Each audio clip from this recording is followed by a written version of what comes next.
नमस्कार,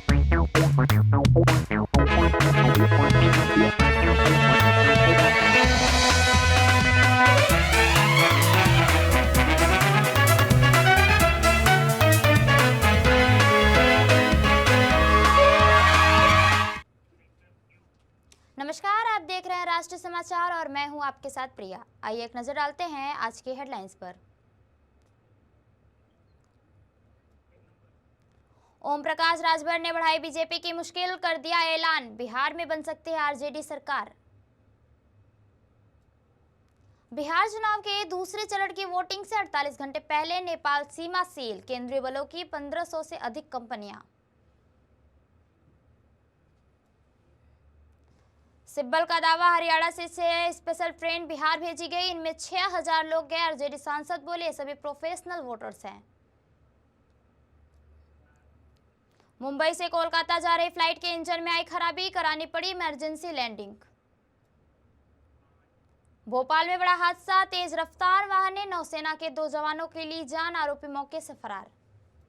बिहार विधानसभा चुनाव के दूसरे और आखिरी चरण का प्रचार थम गया है। इसी बीच सत्तारूढ़ महागठबंधन दल एनडीए के सहयोगी और उत्तर प्रदेश की योगी आदित्यनाथ सरकार ने कैबिनेट मंत्री ओम प्रकाश राजभर का बड़ा बयान सामने आया है।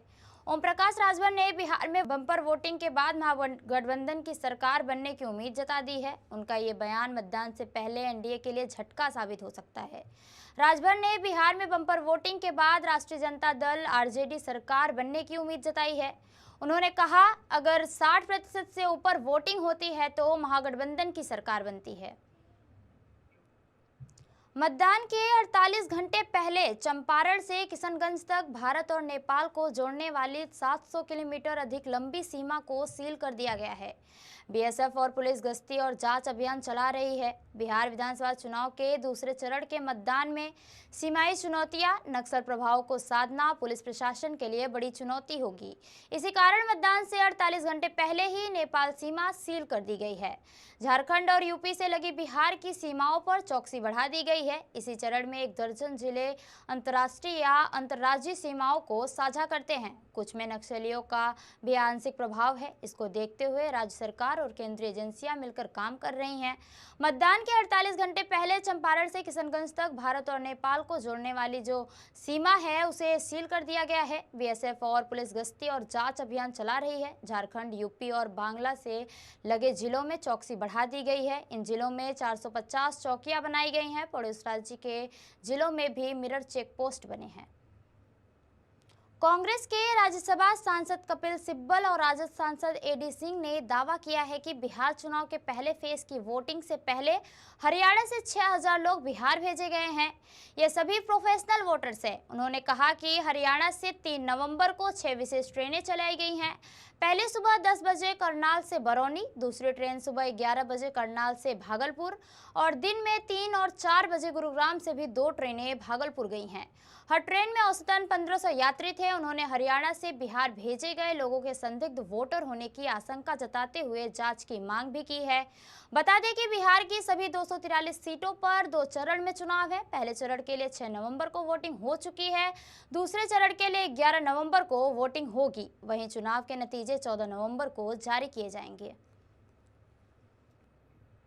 बिहार विधानसभा चुनाव के आखिरी चरण का प्रचार प्रसार खत्म हो गया है। बता दें कि आखिरी चरण का वोट 11 नवंबर को डाला जाएगा।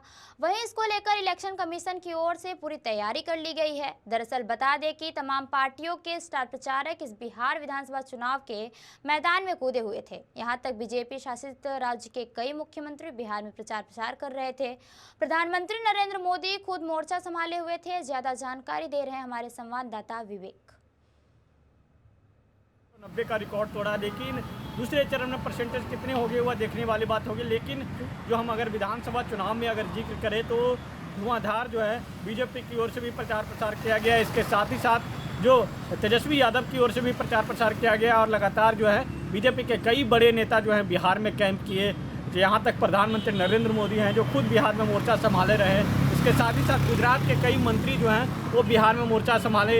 इसके साथ ही साथ बता दें कि तमाम जो बीजेपी का जो शासित राज्य है वहाँ के मुख्यमंत्री आकर बिहार में कैंप किए और इसके साथ जो एनडीए शासित प्रदेश है वहाँ के मुख्यमंत्री जो लगातार यहाँ पे आकर कैंप किए। लेकिन देखने वाली बात यह होगी इस विधानसभा चुनाव में जिस तरीके से धुआंधार प्रचार प्रसार किया गया एनडीए की ओर से, और लगातार एनडीए की ओर से जो नारा दिया गया कि हम जो 225 सीट जो है जीतने जा रहे हैं। लेकिन देखने वाली बात होगी कि जो एनडीए का जो नारा है वो कारगर साबित होगा या फिर जो है तेजस्वी यादव जिस तरीके से महिलाओं से वादा कर रहे हैं कि अगर हमारी सरकार बनी तो जिनका दीदियों को जो है हम 10,000 रुपया जो सरकार जो वादा किया 10,000 रुपया जो हम 30,000 रुपया देंगे, और साथ ही साथ जो है 1 साल का जो हम एडवांस जो है सभी लोग के खाते में चला जाएगा पैसा। और इसके साथ ही साथ उन्होंने माई बहन मान योजना के तहत 2,500 रुपया की राशि देने की बात की। और इसके साथ साथ बता दें कि सरकार की ओर से भी जो है उन्हें जो 1,100 रुपये जो है सामाजिक सुरक्षा पेंशन की राशि 1,100 रुपये बढ़ा दिया गया,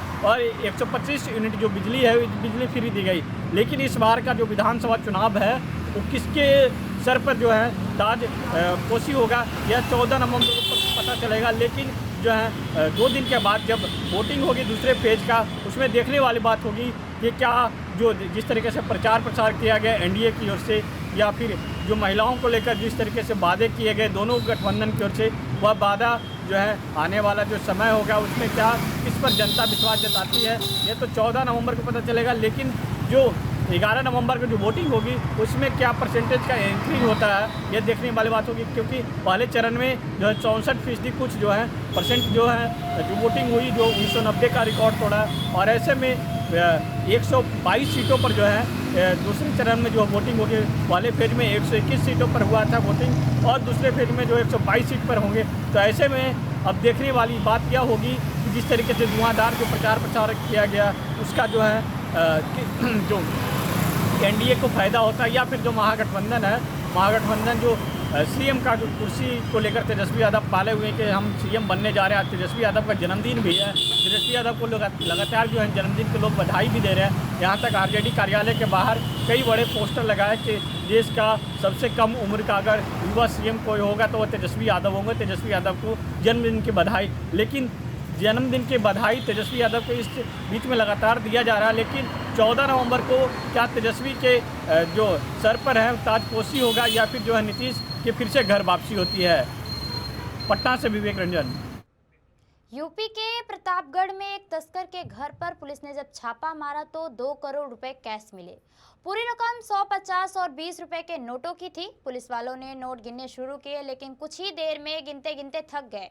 इसके बाद पुलिस ने नोट गिनने की 4 मशीनें मंगाई और उनसे काउंटिंग पूरी की गई। इस पूरी घटना का वीडियो भी सामने आया है जिसमें नोटों का अंबार दिख रहा है। शनिवार सुबह करीब 9 बजे सीओ समेत पुलिस की 4 टीमें गांजा तस्कर राजेश मिश्रा के घर पहुंची। मुंदीपुर मणिपुर के शातिर राजेश मिश्रा पर गांजा स्मैक तस्करी समेत 14 केस दर्ज हैं।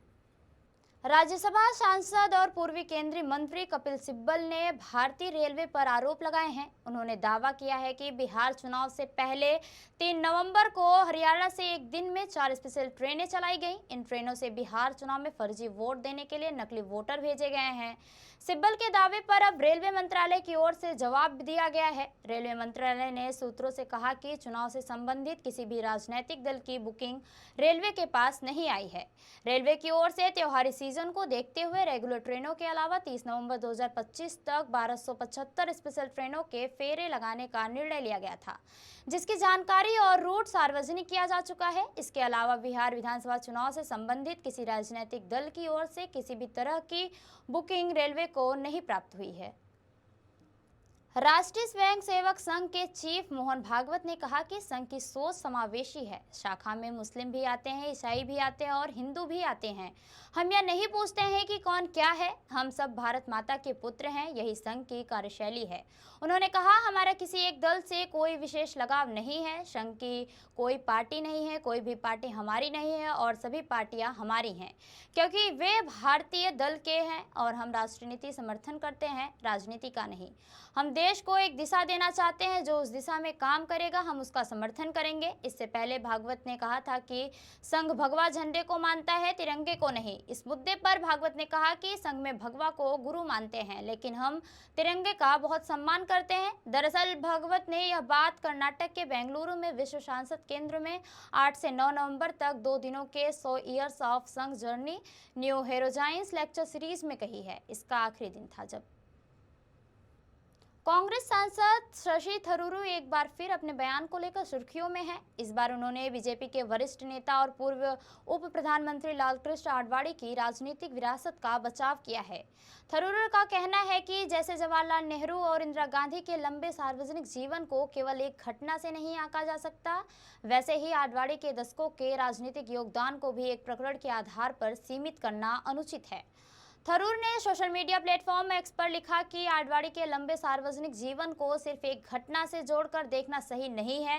उन्होंने कहा, उनकी लंबी सेवाओं को एक ही घटना तक सीमित करना गलत है। जैसे नेहरू जी का करियर सिर्फ चीन युद्ध की हार से नहीं परिभाषित होता और न ही इंदिरा गांधी का करियर सिर्फ आपातकाल से, वैसे ही आडवाणी को भी न्याय मिलना चाहिए। बिहार विधानसभा चुनाव के दूसरे चरण की वोटिंग से ठीक पहले प्रचार के आखिरी दिन नेताओं के बीच जुबानी जंग चरम पर पहुंच गई है।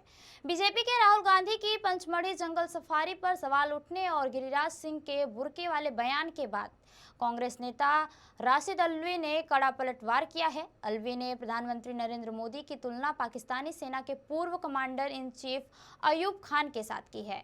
राशिद अल्वी ने कहा कि पीएम मोदी ने मन की बात अयूब खान से सीखी है। राहुल गांधी की जंगल सफारी पर बीजेपी के सवालों का जवाब देते हुए अल्वी ने कहा, जहां तक जंगल सफारी का ताल्लुक है, इलेक्शन का आज आखिरी दिन है। क्या भारतीय जनता पार्टी भूल गई है 14 फरवरी 2019 को हमारे प्रधानमंत्री नरेंद्र मोदी कॉर्बेट पार्क के अंदर जो सेलिब्रेट कर रहे थे और वोट में बैठकर मजे कर रहे थे, जबकि पुलवामा के अंदर हमारे सीआरपीएफ के 40 जवान शहीद हो गए थे।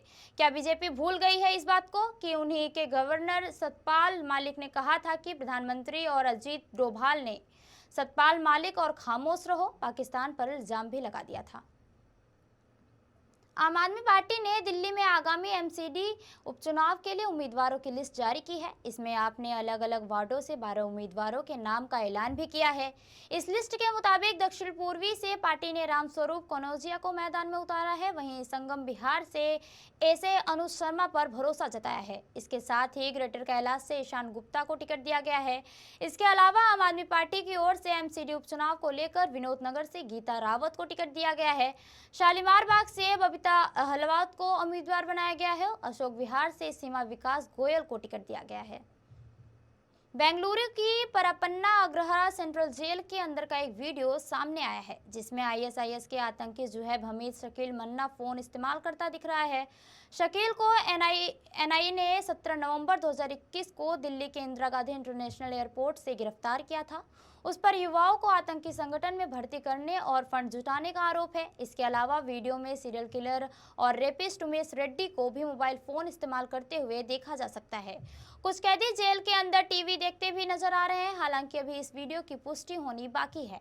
भाजपा विधायक विजेंद्र येदियुरप्पा ने सोशल मीडिया पर वीडियो के स्क्रीनशॉट शेयर किए हैं। उन्होंने कहा कि कर्नाटक की जेल अब रिजॉर्ट में बदल गई है। परपन्ना अग्रहारा जेल में देशद्रोही, आतंकियों, बलात्कारियों, तस्करों और हत्यारों को विशेष सुविधाएं दी जा रही हैं। कर्नाटक के मुख्यमंत्री सिद्धारमैया ने कहा कि मामले की गहन जांच होगी और जल्द रिपोर्ट मांगी गई है। जेल के डीजीपी दयानंद ने जांच के निर्देश भी दिए हैं। सूरत में फ्लोरा एंड फौना डे के तहत वनिता विश्राम आर्ट गैलरी में 2 दिवसीय चित्र प्रदर्शनी का भव्य उद्घाटन पद्मश्री यजुदी करजिया के हाथों से शुभारंभ किया गया था। इस कार्यक्रम का आयोजन नेचर क्लब, टीम प्रयास, रोटरी क्लब ऑफ सूरत और सूरत वन फाउंडेशन ने मिलकर किया है। प्रदर्शनी के इस 2 दिवसीय आयोजन में शहर के 14 स्कूलों और संस्थाओं के करीब 2490 छात्रों ने इसमें भाग लेकर प्रकृति के आधारित कलाकृतियों को निहाली है। बच्चों ने पर्यावरण और प्रकृति के प्रति अपनी गहरी रुचि भी दिखाई है।